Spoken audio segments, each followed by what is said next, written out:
बिहार में 2025 के state assembly के इलेक्शन में एनडीए ने पूर्ण बहुमत से अपनी सरकार बना ली है, जिसमें उन्हें टोटल नंबर ऑफ सीट 200 से ज्यादा आए हैं। बीजेपी को 90 प्लस सीट मिली है और जेडीयू को 80 प्लस सीट मिली है। अगर इसे कंपेयर किया जाए 2020 से, तो जो आरजेडी थी उन्हें 76 सीटें मिली थी, पर इस बार उन्हें सिर्फ और सिर्फ 27 सीटें मिली है।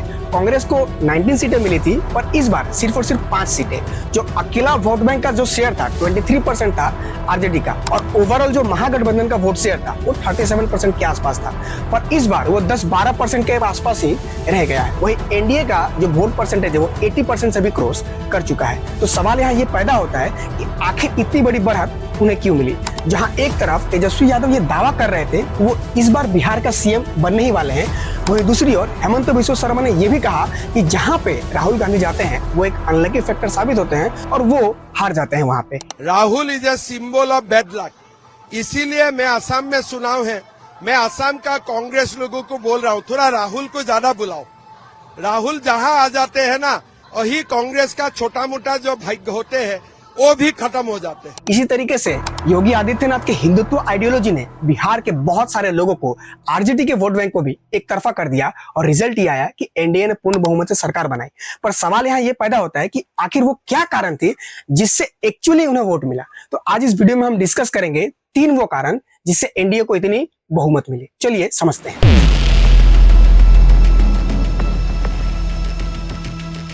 पहला कारण, फेक प्रोमिसेस। बिहार में 2011 पॉपुलेशन सेंसस के मुताबिक टोटल पॉपुलेशन जो था वो लगभग 10 करोड़ के आसपास था और 2025 में ये 13 करोड़ क्रॉस कर चुका था। जो टोटल हाउस होल्ड थी बिहार के अंदर वो 2.4 करोड़ के आसपास थी 2025 के अंदर।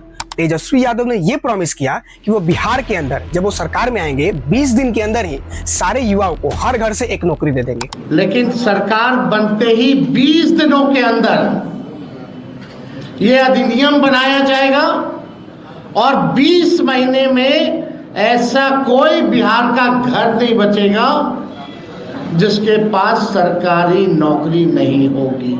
और हर घर का एवरेज 5 लोगों का था। अब अगर प्रेजेंट से कंपेयर किया जाए तो टोटल बिहार के पॉपुलेशन से 1.57% ही घर ऐसे हैं जिन्हें जॉब मिली है, यानी लगभग 3,50,000 के आसपास। इसे डबल या फिर 3 गुना किया जा सकता है। इसे डायरेक्ट 2 करोड़ 40 लाख कर देना ये असंभव है, क्योंकि बिहार का जो एसजीडीपी है वो लगभग 10 लाख करोड़ के आसपास है। और अगर हर घर एक गवर्नमेंट जॉब होगा तो एवरेज सैलरी 35,000 की तो जाएगी, बेनिफिट्स एंड पर्क्स मिलाकर। इससे अगर कैलकुलेट करेंगे तो जो सालाना जो सैलरी पे करना पड़ेगा वो लगभग 10 लाख करोड़ के आसपास होगा। यानी सरकार के पास जो भी टैक्स कलेक्टेड होगा वो सारा का सारा तो सैलरी देने में ही चला जाएगा। तो बिहार का डेवलपमेंट कहां होगा? इसी बात को एनडीए ने पकड़ लिया और तेजस्वी यादव को इस तरीके से प्रेजेंट किया कि वो 9 पास हैं, वो एक्चुअली मैथ्स जानते ही नहीं है और बिहार का डेवलपमेंट नहीं, बस वो अपना जेब भरने के लिए सोच रहे हैं। और यही बात वहां के जनता को समझ में आ गया। एनडीए ने बहुत स्ट्रेटेजिकली अपना डिसीजन लिया, इलेक्ट्रिसिटी फ्री कर दिया, जिससे लोगों को लगा कि हाँ, इन्होंने एक्चुअली जेन्युइन काम किया है। इसी के साथ जो पेंशन था वो 400 से इंक्रीज कर 1100 कर दिया और इसी कारण से वो डायरेक्टली पब्लिक लाइटिंग में आ गए। और इनफैक्ट 2005 के बाद जो बिहार की सिचुएशन थी नीतीश कुमार के कारण वो बहुत ज्यादा सुधरी। यानी व्यक्तिगत तौर पे नीतीश कुमार की इमेज ऑलरेडी बहुत अच्छी थी, तो लोगों ने उन पे ही ज्यादा ट्रस्ट करने के लिए सोचा, क्योंकि उन्हें लगा ये तो झूठ बात बोल रहे हैं। और यही वो फर्स्ट कारण था जिससे लोगों ने ये डिसीजन लिया। दूसरा कारण, ग्राउंड कनेक्ट। चलिए हम इतिहास में चलते हैं। लालू यादव जब सीएम बने थे तो वो एक गरीबों के मसीहा के तौर पर देखा जाते थे। लालू यादव ही वो लीडर थे जिन्होंने एक्चुअली बिहार के अंदर लोअर कास्ट को आवाज दी थी, वरना उनके पहले अपर कास्ट के अगेंस्ट में थाना के अंदर एफआईआर तक दर्ज नहीं होते थे। लालू यादव बिना किसी सिक्योरिटी, बिना कोई गाड़ी के बिहार के अंदर किसी भी गरीब के घर चले जाते थे। इससे उन्हें ऐसा लगता था लालू यादव उनके लीडर हैं। उन्होंने जनता दरबार भी स्टार्ट किया था जहां गरीब उनसे आके डायरेक्टली मिल सकता था।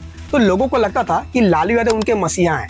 अगर लोअर कास्ट के अगेंस्ट में कुछ प्रॉब्लम हो जाए तो लालू यादव खुद चल कर जाते थे। कोई काम सही से ना हो रहा हो, पुलिस को हटाकर वो डायरेक्टली वहां चले जाते थे। कभी कभी तो वो पुलिस को भी इन्वाइट कर देते थे लोगों को न्याय दिलाने के लिए। इससे लोग उनको अपना कनेक्ट करते थे। और तेजस्वी यादव ने क्या किया, 15 डेज के अंदर 180 से ज्यादा जगह पे रैलियां की। लोगों को ऐसा लगा कि वो गरीबों के मसीहा है नहीं, वो तो हेलीकॉप्टर में घूमते हैं और वो रिच की जिंदगी जी रहे थे। पर लालू यादव तो गरीबों के मसीहा थे।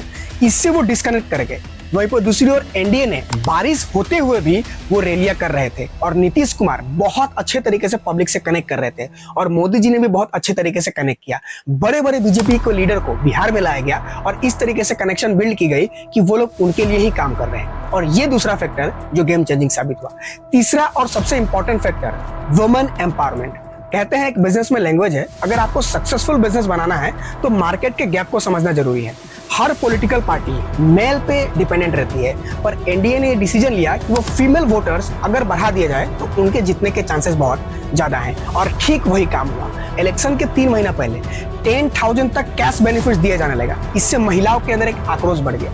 वैसे भी जब नीतीश कुमार पहली बार बने थे सीएम, उन्होंने महिलाओं के लिए बहुत कुछ किया था। साइकिल देना स्टार्ट किया था, उनके पढ़ाई के लिए पैसा देना स्टार्ट किया था, 11-12 के लिए पैसा देना स्टार्ट किया था और महिलाओं के लिए बहुत कुछ किया था। इसी कारण से लोगों को ऐसा लगने लगा कि ये वो सरकार है जो एक्चुअली महिला के लिए काम कर रही है। इनफैक्ट जब महागठबंधन के लीडर राहुल गांधी ने मोदी जी के मां के ऊपर गलत टिप्पणी कर दी थी, इसको एनडीए ने काफी अच्छे तरीके से पब्लिसिटी किया था और बिहार के महिलाओं ने इसे काफी इमोशनल कनेक्ट किया था। तो लोगों को ऐसा लग रहा था कि एक्चुअली महागठबंधन महिलाओं के अगेंस्ट में है।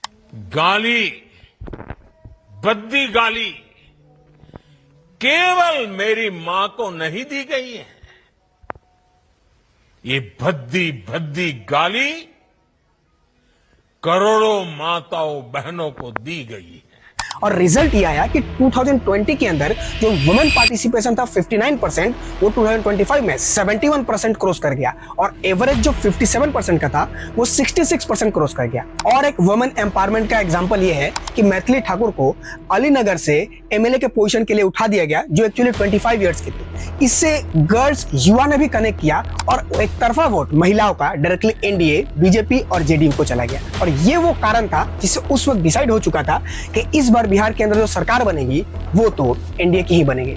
पर सवाल यहाँ ये पैदा होता है कि सुप्रीम कोर्ट के मुताबिक जो मॉडल कोड ऑफ कंडक्ट है वो ये बोलता है कि अगर इलेक्शन के लिए कोई भी कैश ट्रांसफर किए गए, कोई भी सब्सिडी दी गई जिससे भी वोटर्स प्रभावित हो और वोट उनको वोट दे, ये इलीगल है। तो एक्चुअली एनडीए, जेडीयू ने यही तो काम किया, कैश ट्रांसफर्स किया।